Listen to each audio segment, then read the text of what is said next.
आहे चतुर. काय चतुर आहे, किती चतुर आहे हो.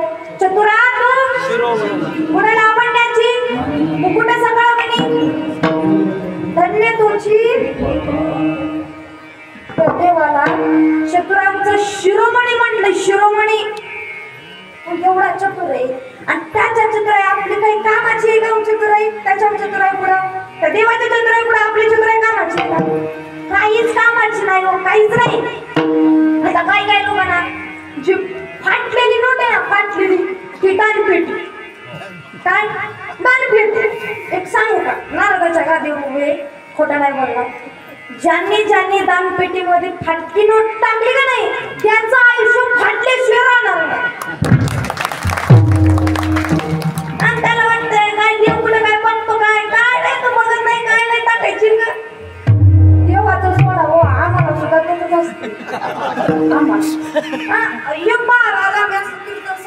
आला दक्षिणा दिला, 20ची नोट दिसली मला. म्हणलं बाबा बरं झालं, बिस्किट बघतील सकाळची. 20ची नोट दिली.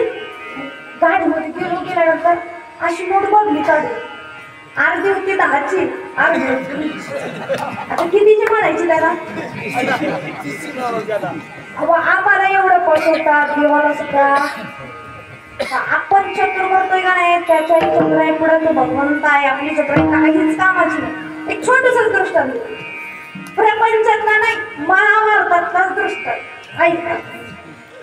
भीम माहितीये का? भीम भीम पाहिले का?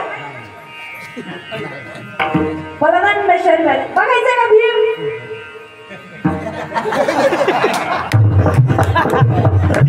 आमचे मामा असं भीम बलवंत शरीराचा गदा फिरवणारा. आणि असं जर भीम सोला लागला ना तर अशा भिंती थरथर थरथर. भीम का कट्टा, भीम का कट्टा गुगलला, इन्स्टाला, व्हॉट्सअपला किंवा युट्यूबला सर्च करा भीम का कट्टा, ते तुम्हाला दाखवतील. जर चालायचं ना तर अशी भिंती थरथर कापायची. एवढा तो असा बलवंत शरीराचा भीम. आणि ते भीमाचे काका कोण? धृतराष्ट्र काका. आता काकाला शिकवायला त्यांचा मेहुणा गांधारी नंदन शकुनी. जीजू जीजू भीमा को बुलाओ, जीजू भीमा को खाने में बहुत रुचि है, जीजू भीमा को एक बार बुला के खिला दिया ना अपना काम बन जाएगा जीजू. त्यानंतर धृतराष्ट्र पुत्र पुत्र दुर्योधन सुना तेरे मामा का वचन, सुना सुना सुना आप जाएगा मामा. सांगा तेव्हापासून राजकारणामध्ये काका पुतण्या आहे. आणि आता सुद्धा सांगायची गरज. अब मजा आएगा मामा, भीमा को बुलाएंगे, उनसे एक बार खिला देना तो अपना काम बन जाएगा मामा. भीमाला केला आमंत्रण जेवायला.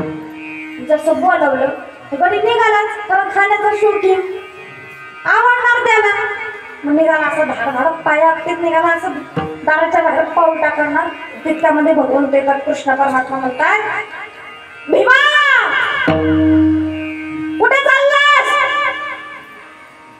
आता मलाही जोरात बोलता येईल.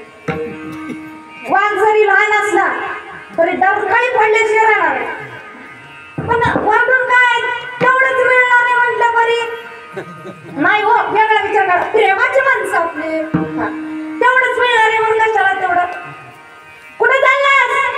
देवा कृष्णाने काकाने जेवायला आमंत्रित केलंय, जेवायला चाललंय. देव म्हणाले अरे वेड्या, तुला काय वेळ भेट लागला का? लक्षात राहायला आग लावली होती, आठवते का? द्रौपदी हरण आठवते का? चाललास मूर्खासारखा गिळायला. अरे इथं काही कमी आहे का? अरे घरी तुझ्या ब्रह्मांडाचा नायक आहे, हवं ते मी तुला आणून देईन. भीम म्हणला देवा अडवू नका ना मला, काकाने प्रेमाने आमंत्रित केले मला, मला जायचंय जेवायला. देव म्हणला पाठीच्या पुढे देवतो. देव म्हणला तुला जायचंय जेवायला? हा देवा मला जायचंय जेवायला. भगवंत म्हणजे तिथे जा, पण तुझ्या काकाची मज्जा पाहिजे का तुला? तू पाच वाज